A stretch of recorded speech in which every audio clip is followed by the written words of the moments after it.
The airplane cabin was calm at 35,000 feet, the kind of calm where people sink into novels, headphones, and soft blankets. But that calm shattered in seconds when Evelyn Moretti, the elegant wife of a billionaire, suddenly slumped forward in her seat. Her necklace glimmered faintly in the cabin light as her eyes closed and her head tilted lifelessly. Gasps erupted, a businessman cried out for help, and the air turned thick with panic. It was a moment where time seemed to freeze, where every heartbeat sounded like thunder, and where no one seemed to know what to do. If you believe in kindness, second chances, and the power of ordinary people to change lives in extraordinary ways, take a second now to like this video, share it with others, and subscribe to Kindness Corner, because stories like this remind us that miracles often come from the most unexpected places. Evelyn Moretti wasn't just another passenger. She was the wife of Adrian Moretti, one of the most influential billionaires in the world, seated just a row behind her. Adrian's hands clutched his head in horror as he shouted for a doctor, his voice trembling in a way no one had ever seen from the man known for his ruthless composure in boardrooms. Flight attendants rushed forward, but their training manuals seemed to blur under the pressure of the moment. They searched for medical help among the passengers, but no one responded. People whispered, some shrank back, terrified.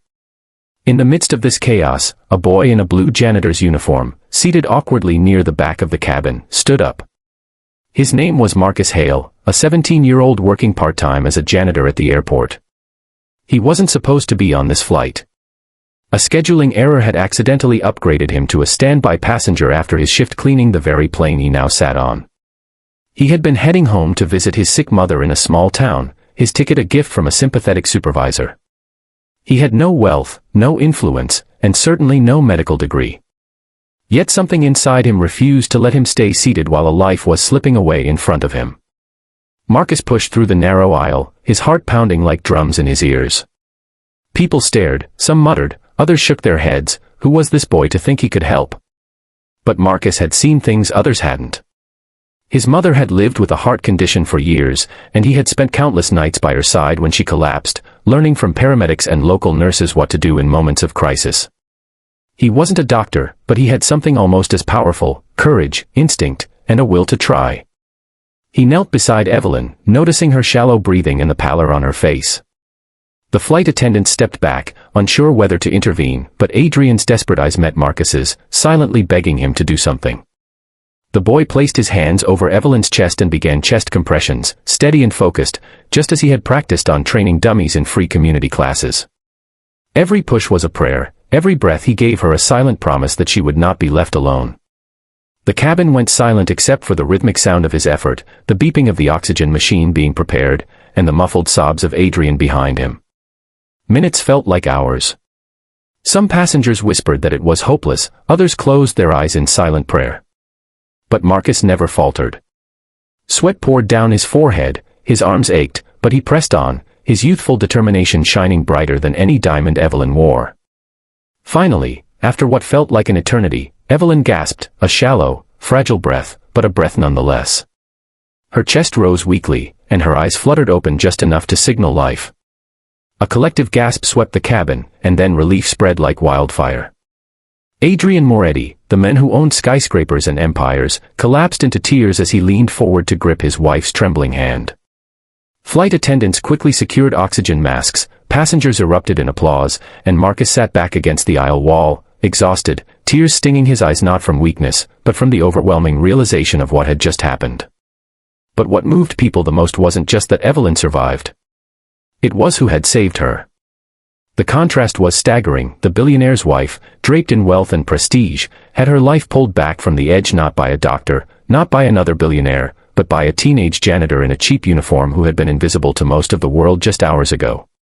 It was a moment that stripped away the illusions of class and status, revealing the raw truth that compassion knows no boundaries. As the flight prepared for an emergency landing, Adrian sat beside Marcus.